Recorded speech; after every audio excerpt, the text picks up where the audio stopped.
Hello and welcome back to Indistinct Chatter. I'm Eliza, and today's topic was suggested by a listener. Thank you, Darcy.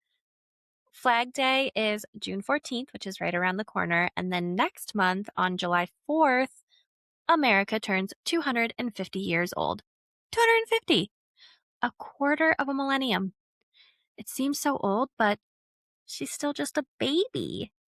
So, between Flag Day and America's 250th birthday coming up, I'm feeling a little patriotic, and I figured this was the perfect time to get into something I personally did not know really much about before going into this episode. Today, I'm talking about flags. Our flags, the history of them, what they meant, what some of them still mean, and what happens when a symbol takes on a life its creators never intended. Ooh. Thanks again, Darcy, for the suggestion. Before we get into the nitty gritty of today's episode, I've got some news to chat about. First up, I will try to keep it brief because I feel like this causes a lot of spiraling for people, but I think it's important to have it on your radar, especially if you've kind of tuned it out lately. So, as of this weekend, it has been 100 days since the United States and Israel launched strikes against Iran. There is a ceasefire, sort of. It's been extended, it's been violated by both sides, and peace talks mediated by Pakistan are ongoing. However, they are shaky.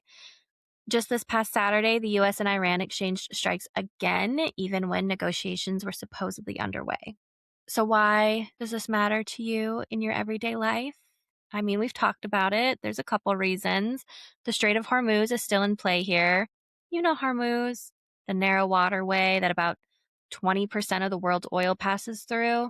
Yes, that one. So any disruption there affects global supply chains, which affects gas prices, and then that really affects everything. The conflict is also deeply unpopular in the US. Polls show that most Americans don't feel this war even serves American interests, and it's going to be a factor in the midterms this fall. Honestly, I'll keep checking in on this as it develops. Like I said, I think it's important, but I just wanted to make sure that it's on your radar if it had fallen off. I don't want to add to your doom and scroll, your dread, your doom spiral, whatever it is, but I mean, it's coming up on the midterms and it's a freaking war, so just keep it tucked in the back of your thoughts somewhere. Moving on, I touched on this a few episodes back, but things have kind of moved along, so let me give you a quick refresher before I get into the update. So, if you remember, a few weeks ago, the Trump administration announced a $1.776 billion fund. They called it the Anti-Weaponization Fund, and it was meant to compensate people who claimed that they were unfairly targeted or persecuted by previous administrations. At the time, a lot of questions were swirling around about who exactly would this be eligible for. And as always, things got a little bit messy. Who would have thought, huh? Well, here's the update. It's done. A federal judge in Virginia froze the fund, and then Acting Attorney General Todd Blanche went before a House subcommittee and said, "We are not moving forward with the fund, period." Republican leadership on Capitol Hill had already said they didn't even have the votes to keep it alive. Speaker Mike Johnson told reporters he'd informed the president that they didn't have the support, and so officially the fund is scrapped. Now, here's the part that got buried under all the back and forth. It's the story beneath the story. You know I love those. And we also kind of discussed this last time that we talked about this whole topic anyway, but I just thought I'd bring it up again. So this fund didn't just come out of nowhere. No, sir. It was created as part of a settlement for a lawsuit Trump filed against the IRS over the leak of his personal tax returns. So basically, the sitting president filed a lawsuit against the government, which is the government that he controls, and then settled with himself by creating a nearly $1.8 billion taxpayer funded pot of money. Remember, we are the taxpayers, okay? The ones who are like barely making enough to get by. Anyway, a Florida judge separately raised the possibility that the whole case amounted to a fraud on the court. And the reason that it fell apart, even among Republicans? Well, once it came out that January 6th rioters, including people who had been convicted of assaulting police officers, could potentially apply to that fund. So then it became, a little radioactive, if you will. Even members of Trump's own party wouldn't touch it. The fund that was supposed to compensate victims of government overreach nearly became a payment system for people who, just casually beat cops at the Capitol. It's not very back the blue of them, if you ask me. But it's dead now. Still, worth knowing, worth keeping your eye out for other fun little taxpayer-funded bills and budgets that come up in the future. Now, this next story was all over my feed, and I just kind of kept trying to ignore it, but then the Department of the Interior shared something on Instagram, and so now I feel like I should talk about it. And it's honestly kind of perfect. I think that it leads into today's topic, so bear with me if you are sick of hearing about this. Also, I guess the Department of Interior, they didn't post it. They were just tagged as collaborators of the post, but it showed up on their Instagram, so whatever. Anyway, Trump had the Lincoln Memorial reflecting pool painted American flag blue. So that's the actual phrase that was used for the color. I don't know if that's like the Pantone color, but that's what we're calling it. The pool has historically had a dark tiled basin that made the water look very deep and reflective, you know, like almost like it was the whole point, the whole aesthetic, the whole reason it's called a reflecting pool. The National Park Service's own 1999 Cultural Landscape Report described the dark color as a character defining feature of the historic landscape. Cut to, the president said that it would cost $2 million and just take a couple of weeks, but federal records show that it came in at just a cool, casual $14.8 million. So just a little bit over budget, right? And it came through a no bid contract, meaning they skipped competitive bidding. And instead, they awarded it to a company that had also previously done work at Trump's golf course in Virginia. And then the project ended up taking closer to a month. So when the water finally flowed back in last week, visitors standing there just kind of said it looks basically the same, just a little darker maybe. So it's not exactly the dramatic transformation that was promised, but I mean, okay. And when I was looking this up, the method that the contractor used to stop the pool's well-documented leak problem was by stuffing foam into cracks of a 100-something-year-old national landmark. And the same approach had already failed twice before the project was declared complete. Sounds about right. A nonprofit called the Cultural Landscape Foundation sued to stop the project, arguing that required historic preservation reviews were completely skipped, like entirely. A judge heard arguments but hadn't ruled by the time the administration announced the work was done. So it's just a whole thing. And I mean, I guess it feels symbolic if that's what they were going for, painting one of our most iconic monuments, American flag blue, right before the country's 250th birthday. Sure, patriotic or whatever, symbolic. Necessary? I don't know. But this leads us to today's meat and potatoes because as a nation, we clearly care a lot about our symbols in this country. So I figured it's important that we actually understand them. So let's just start first with Flag Day. Flag Day is on June 14th. And if you're like me, up until recently, you kind of knew of its existence and you vaguely associate it with patriotism, but you don't actually know what it is or why. And if you're already a big Flag Day fan, hats off to you. For the rest of us, we're going to have ourselves a little history lesson today. So we're taking it back. June 14th, 1777.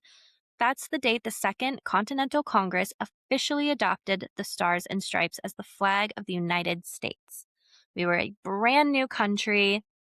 The Declaration of Independence had only just happened the year before, and we needed a symbol, something that said, This is us. This is a real nation, and we are independent. Basically, we wanted a flag to prove that we're a big dog, just like the rest of them, you know? The resolution they passed was actually pretty vague. It just said the flag of the United States shall be 13 stripes, alternate red and white, and the Union shall be 13 stars, white in a blue field, representing a new constellation. That's it. No specifics on the arrangement of the stars, no official design, just the general concept, which caused a little bit of chaos. And everybody loves a little chaos, right? It makes for a great story. But Flag Day, the actual observance of that date, took forever to become official. The first time the flag's birthday was even celebrated was in 1877, the 100th anniversary of the resolution. That's a century later. Then, in 1885, a Wisconsin schoolteacher named Bernard Segrand organized his students to observe June 14th and started lobbying for a national holiday. He did this for years. He's even nicknamed the Father of Flag Day. President Woodrow Wilson issued a proclamation in 1916 declaring it a national observance, and then it wasn't officially codified into law until 1949 when Harry Truman signed it. So it took from 1777 to 1949, so 172 years before it actually became a real thing. And even now, it's not even a federal holiday. You still have to go to work. Can you believe it? Pennsylvania celebrates it as a state holiday, but that's kind of pretty much it. It's kind of crazy when you think about it. And then this had me wondering, like, if Flag Day marks the adoption of the flag in 1777, were we flying anything before that? And if we were, what was it? Well, turns out we did have something. The first flag that could be considered America's was called the Grand Union flag. You might also see it called the Cambridge flag, the Continental colors, or the first Navy ensign. It went up for the first time on December 3rd, 1775, on a Navy ship called the Alfred, docked in Philadelphia, raised by a lieutenant named John Paul Jones, who would later become a really important figure in the Continental Navy. But here's the wild part. The Grand Union flag had 13 red and white stripes for the 13 colonies, and in the upper left-hand corner, can you guess what it was? The British Union Jack, the literal British flag. So the colonists' flag had the British flag on it while they were actively fighting the British. It sounds a little insane and silly, but it's not so bad in context. So in late 1775 and early 1776, a lot of colonists weren't yet fully committed to independence. They were furious at the crown, they were at war, but there was still a faction that hoped for reconciliation. Like, maybe we can work this out. Maybe we just need better representation. The Union Jack on the flag reflected that ambivalence, saying kind of like, we're still connected to you, but we're also drawing our own lines. And then July 4th, 1776 happened, big day for us. And that ambivalence just kind of evaporated pretty quickly. By June 14th, 1777, the Continental Congress had officially replaced the Union Jack with a field of stars. And that's when the Stars and Stripes were born. But yeah, we literally flew the British flag while fighting for independence from Britain. History's kind of funny sometimes. Now, here's something that surprises a lot of people, and maybe it'll surprise you, maybe not. It's kind of one of those things where, like, yeah, duh, but then when you don't think about it, you're like, wow. You know what I'm saying? The American flag, the one that you know today, the one with 50 stars, that has only looked that way since 1960. And before that, it had been redesigned 26 times. Every time a new state joined the Union, a new star was added. And for a while, they were also adding stripes. You heard that right, stripes. I knew about the stars, but I did not know about the stripes. At one point, the flag had 15 stripes, one for each of the original 13 states, plus Vermont and Kentucky, which joined in 1791 and 1792. Congress eventually realized this was going to get out of hand fast. You can't just keep adding stripes forever. So in 1818, they passed a law fixing the stripes permanently at 13. And this was to honor the original colonies, the 13 original colonies. Stars would be added for new states. Stripes would stay put. And that's the rule that we still use today. The flag that flew over Fort McHenry during the War of 1812, the one that inspired Francis Scott Key to write what became the national anthem, that was a 15-stripe flag, and a lot of people don't know that. The flag in the Star-Spangled Banner isn't the flag we have now. Kinda crazy, huh? So from 1777 to 1960, there were 27 official versions of the American flag. Some lasted decades, some lasted less than a year. The 49-star flag, after Alaska joined in 1959, was only official for 1 year before Hawaii joined and bumped it to 50. And here's my favorite fun little fact about the flag. The 50-star design, the one that we have now, the one that's been flying since July 4th, 1960, was created by a 17-year-old in Ohio named Robert Heft. He made it as a history class project in 1958, cutting 50 stars out of iron-on fabric and sewing them onto his parents' 48-star flag. His teacher gave him a B- and told him that it lacked originality. Fair, but the teacher also made a deal. If Congress adopted the design, he'd reconsider the grade. So Robert Heft spent the next year writing 21 letters and making 18 phone calls to the White House, which his parents were not thrilled about when the phone bill arrived. Eventually, President Eisenhower called him. His design was chosen out of 1,500 submissions. It was the only one submitted as an actual physical flag rather than a drawing on paper. And, keeping his word, his teacher changed the grade to an A. Well deserved, Robert. Hey, if it ain't broke, don't fix it, right? Just add more stars. And now that flag has flown over every state capital. It was planted on the moon by Neil Armstrong and Buzz Aldrin. It is the longest running design in American flag history. And it all started as a B- lacking originality project. Isn't that fun? And speaking of flag design, we got to talk about Betsy Ross. This is also a fun fact, in my opinion. Most of us grew up hearing the story. George Washington showed up at her door, asked her to sew the first American flag. She suggested the 5-pointed star instead of the 6-pointed one because she could cut it faster, and the rest is history. Bing, bang, boom. Voila. Here's the problem. There is almost no historical evidence that this actually ever even happened. The story comes entirely from her grandson, William Canby, who presented it to the Historical Society of Pennsylvania in 1870, nearly a century after it supposedly took place. He said his aunt had told him the story as a child, and that's it. That's the whole chain of evidence. One family story passed down for decades, presented as fact nearly 100 years later.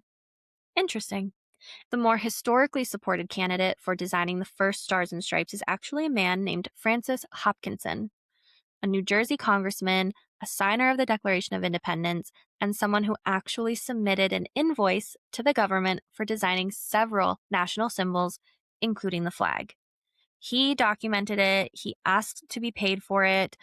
His claim was taken seriously, but the government eventually declined to pay him, claiming multiple people were involved. Now, obviously, but just in case it's not obvious, Betsy Ross was a real person, by the way, and almost certainly a skilled flag maker. She may have very well sewn early versions of the flag, but the specific story of Washington at her door, that's probably almost certainly a myth.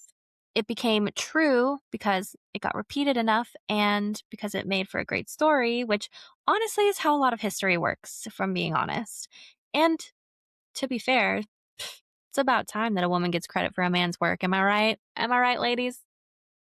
And this next fact is also kind of fun and silly. So, red for valor, white for purity, blue for justice. You've heard those, right? Maybe you've said them yourself. Well, dear listener, they're not official. The colors of the American flag were never formally assigned meanings. There is no act of Congress, no founding document, nothing that says red means valor and white means purity. Those associations were borrowed from the Great Seal of the United States, which does have documented color symbolism. But people just assumed that they applied to the flag as well. The original 1777 resolution describing the flag said nothing about what the colors meant. nothing. Remember? It just said 13 stripes, alternate red and white, 13 stars, white and a blue field, no explanation, no symbolism, just that description, just that outline. So the meanings exist in the sense that people have just kind of come to believe them for generations and they feel true. It's just kind of tradition. It's a symbol, but officially the flag's colors don't mean anything specific. So make of that what you will. And now, since we're here on the topic of flags, I did want to talk about a few more flags that are flown quite a bit here in the United States. So first up, you've definitely seen this one. Yellow background, a coiled rattlesnake, the phrase, "Don't tread on me" underneath. You've seen it on trucks, bumper stickers, political rallies, t-shirts, hats. And depending on where you fall politically, you probably have a pretty strong feeling about it already. But I fear too many people don't actually know what it was actually for and where it actually came from. So the rattlesnake as an American symbol goes back to Benjamin Franklin. In 1754, before the Revolution, during the French and Indian War, Franklin published a political cartoon in his Pennsylvania Gazette. It showed a snake cut into 8 pieces, each labeled with a colony or region, with the words "join or die." It was an argument for colonial unity. The snake had to be whole in order for it to be dangerous. If it's all cut up, obviously, it's just a cut up snake. Get it? Franklin also had thoughts about the rattlesnake specifically as a national symbol. Can you imagine if we had a snake instead of a bald eagle? Oh, but I mean, his argument is kind of good. So he wrote that the rattlesnake was uniquely American. You couldn't find it anywhere else in the world. And he pointed out that it never attacks first. It gives a warning before it strikes. And once it commits, it doesn't back down. And he saw those as good American values. Then in 1775, a South Carolina politician and military commander named Christopher Gadsden took Franklin's rattlesnake idea and made it into a flag. It's that yellow background, coiled rattlesnake, "Don't tread on me." He presented it to the Continental Congress, and it was adopted by the First Continental Navy as Commodore Isaac Hopkins' personal flag. It flew on American ships, and it was a legitimate revolutionary symbol. And then after the revolution, it basically just kind of disappeared. For about 150 years, it was just kind of this historical artifact more than anything else. And then it came back into the fold in the 1970s with the rise of the libertarian movement in America, people using it to represent independence and opposition to big government. Then in 2009 and 2010, the Tea Party adopted it as their symbol. And that's when it really exploded back into mainstream culture. It became associated with a very specific political stance: anti-government, anti-taxation, anti-establishment, rather than just being a piece of American Revolutionary history. Honestly, it was kind of punk. Today, the flag means different things to different people, honestly. To some, it's just a straightforward expression of American patriotism and individual liberty. And then to others, seeing it has become more of a political signal. It doesn't help that it's, shown up at some pretty dark moments. It was visible at the January 6th Capitol riot. The flag itself is 250 years old, and its original message was, "We are united, we will defend ourselves, we won't start it, but we will finish it." What's happened to that meaning in the decades since is a pretty good example of how symbols evolve over time and how they can get pulled away from their origins entirely, honestly. So it's not that the flag changed, it's just that the context around it has changed. And I did a lot of digging. I was trying to figure out, so like what does the flag really mean now? And it honestly just depends on who's flying it. And sadly, that's the most truthful answer I can give you. I couldn't just get one or even two straightforward answers. For a lot of people, it still genuinely just means American patriotism, individual liberty, all that stuff. Veterans have flown it in that spirit for decades. For others, it's specifically a libertarian thing. It's all about, small government, leave me alone, don't tread on me, the literal meaning of the flag. But for another group, it's become shorthand for a very particular brand of right-wing politics. And, I don't know if they would describe it that way or not, but that's what it is. And for some people, particularly Black Americans and other marginalized communities, seeing it has started to feel more of like a warning sign. And that's because of the crowds and the situations that it keeps showing up in. And the truth is, all of those meanings exist at the same time. Someone flying it on their truck might mean something completely different than someone flying it outside the Capitol on January 6th, and someone flying it on their barn. They all might mean something different to each of those people. But once a symbol gets attached to a specific movement and specific events, that association is really hard to shake for some people, even for the people who never even intended for it to come off that way. And that's honestly something that you're going to see throughout this whole episode. We're going to discuss some other flags here in a second, and they're all examples of symbols that meant one thing at their origin, and then, got a little messy. Sometimes it got a little contested. And truly, a flag is only as neutral as the history that it carries with it. So let's move on to more flags, okay? This is the one that people have probably the most feelings about. I know I kind of do. So I grew up in Wisconsin. It's very north. And I never quite understood why people would have Confederate flags at the bar or at someone's house, in their garage, their barn, whatever. You know, we're very clearly not the South. And I just always associated it with the South.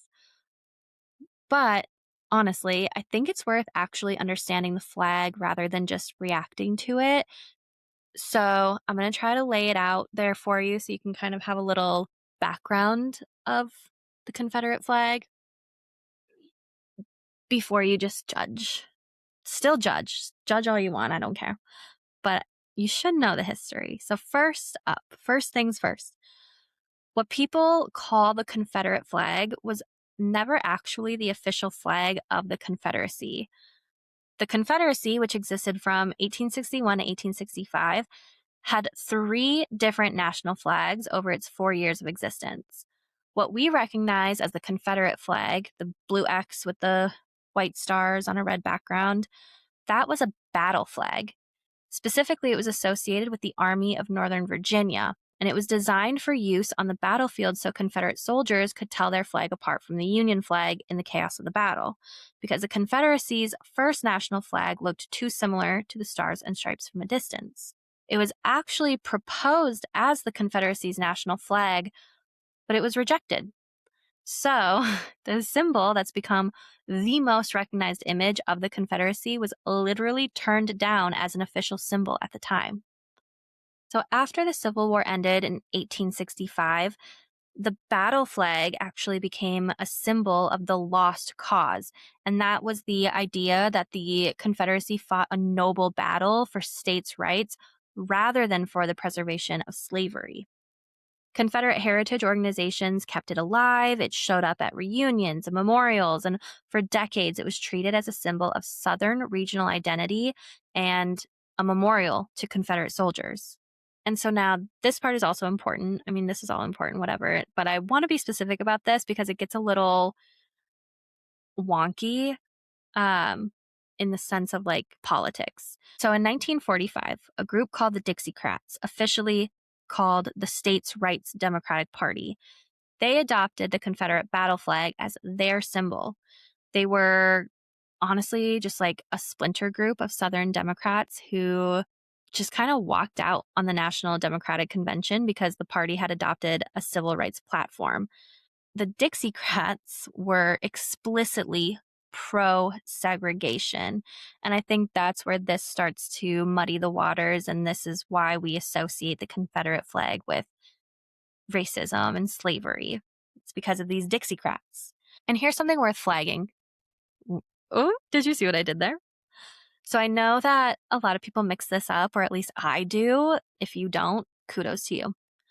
In 1948, the Democratic Party in the South was the Conservative Party.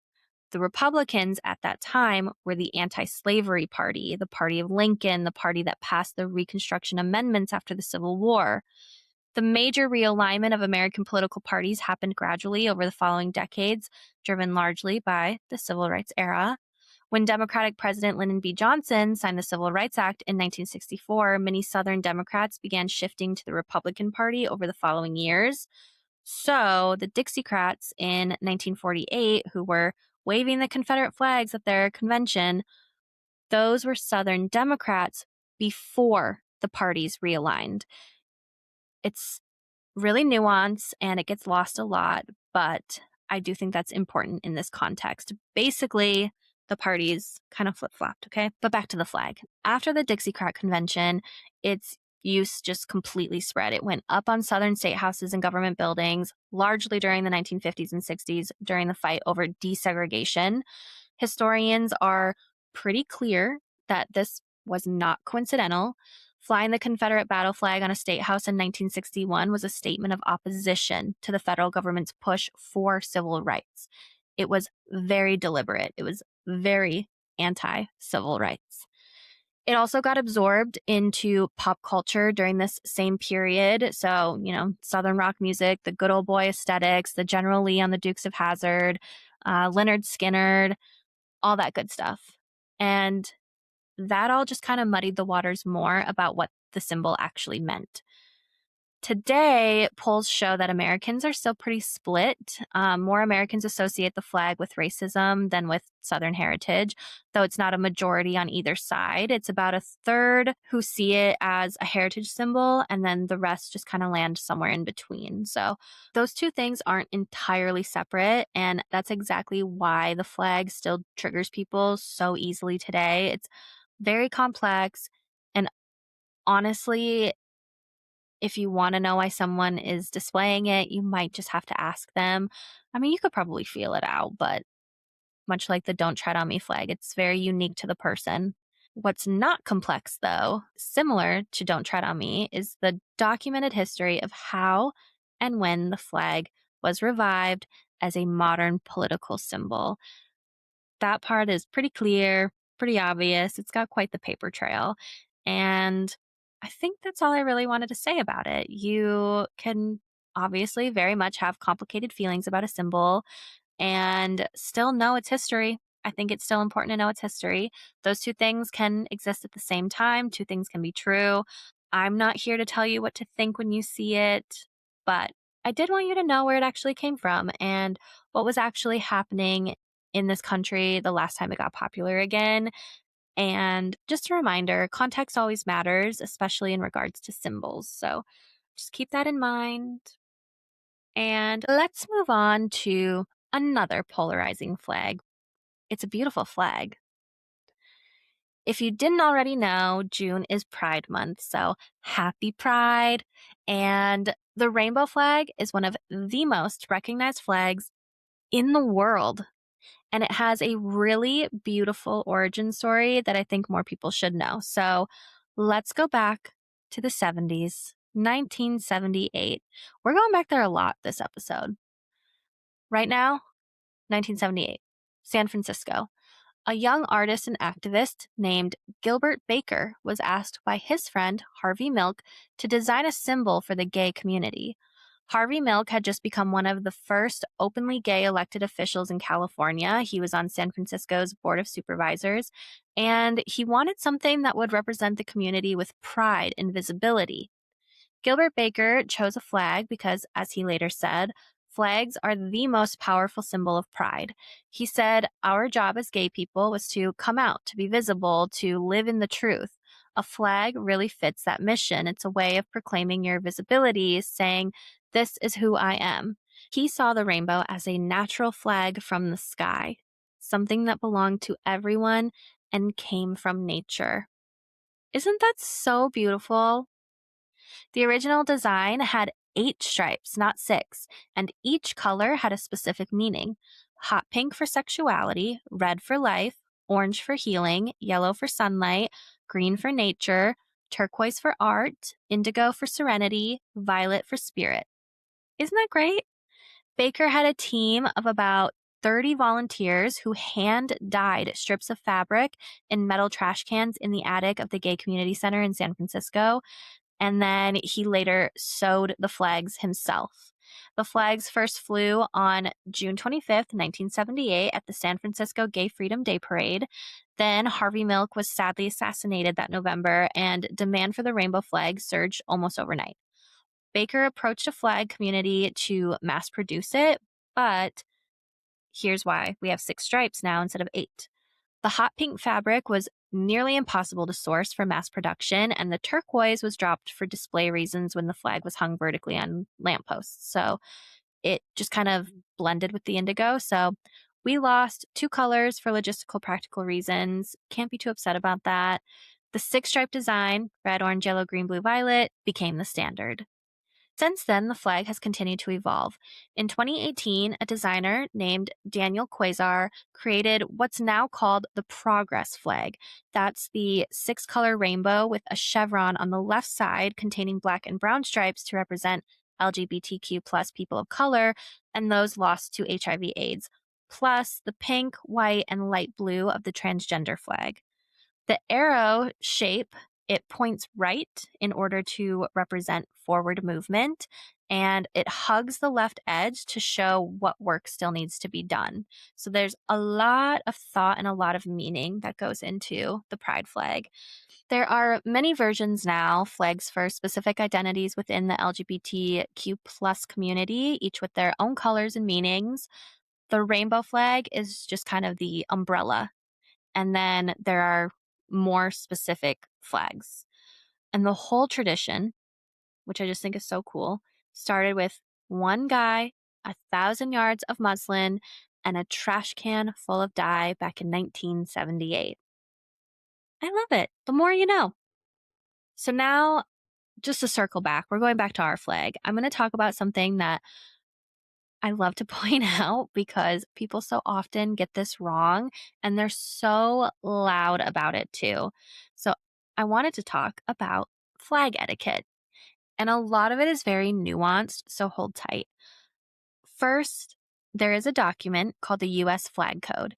It lays out the rules for how the American flag should be treated and displayed. And most people don't know 2 very important things about it. 1, it covers a lot more than standing for the anthem. And 2, it is not legally enforceable. There are no penalties for civilians who violate it. Congress has explicitly described it as a guide to be voluntarily followed.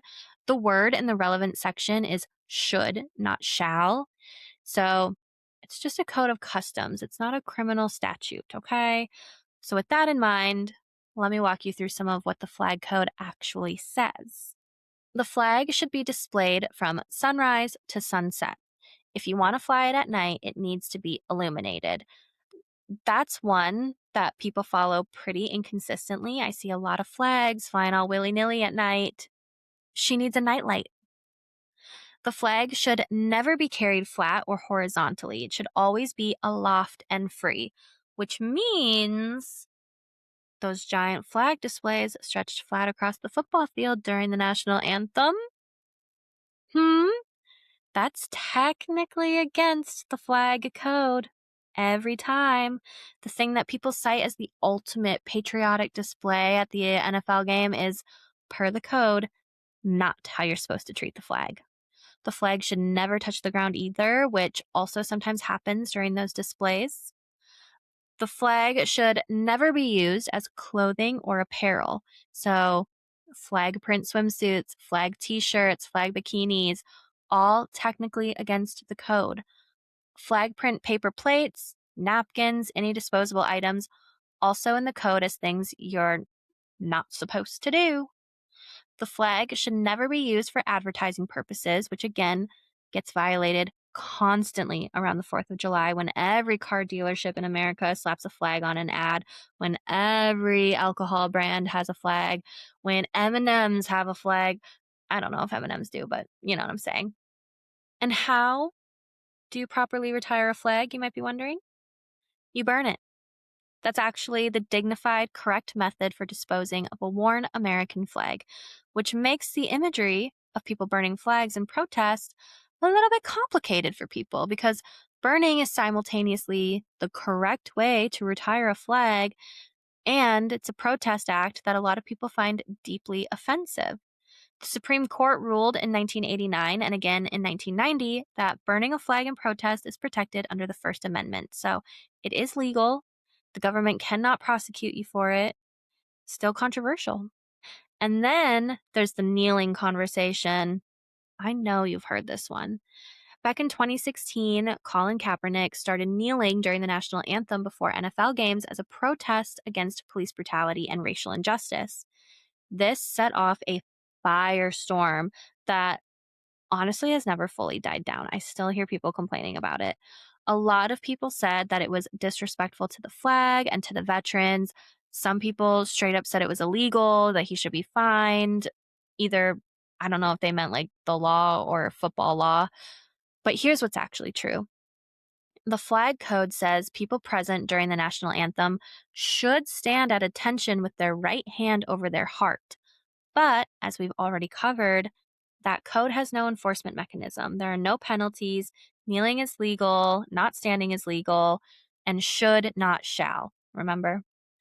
The Supreme Court established as far back as 1943 that the government cannot compel anyone to salute the flag or stand for the anthem. A West Virginia law requiring students to salute the flag was actually struck down.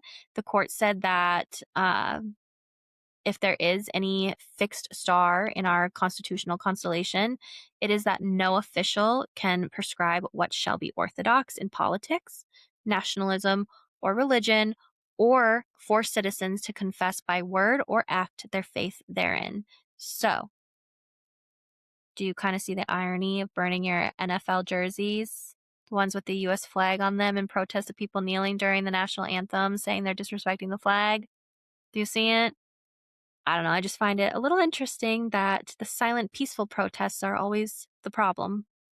And look, I think it's obvious where I lean politically, but I'm not here to tell you how to feel about politics or protests or social issues. I'm not trying to make you lean one way or the other. I will always share my opinion, and I will always do my best to give facts from all sides. But in this case, I do think it's worth knowing what the code actually says and what it doesn't, because a lot of the loudest flag etiquette arguments come from people who are selectively applying rules that they've never even actually read. And remember, loud doesn't always mean right. And that's all I have for you today. I am still on vacation, so I'm sorry if I cut this short, but we did cover a lot today. Flag Day history, 250 years of American flags, the Grand Union flag with the British flag on it, a 17-year-old and his B- project, the Gadsden flag and where it actually came from, the Confederate battle flag and the very specific timeline of how it got politicized. Is that a word? Politicalized. Anyway, we also discussed the pride flag and the guy who made it in a trash can full of dye. And we also talked about what the flag code actually says versus what people think it is. That's a lot. I hope that this one gave you something to take into conversations around Flag Day and the 4th of July. I mean, I'm not suggesting to argue anything, just kind of have some history in your back pocket, some fun little facts to throw out there. Maybe make a game out of it. I don't know. If you have thoughts or feelings about today's episode, or there's a flag that I missed that you want me to cover, or you have a topic that you want me to spiral into, my DMs are open. You can find me on Instagram at indistinct.pod or at Eliza Hollister. Come say hi. Tell me what you think. I would love to hear from you. Good or bad, feedback is a tool. And if you're not already subscribed wherever you listen, please do that.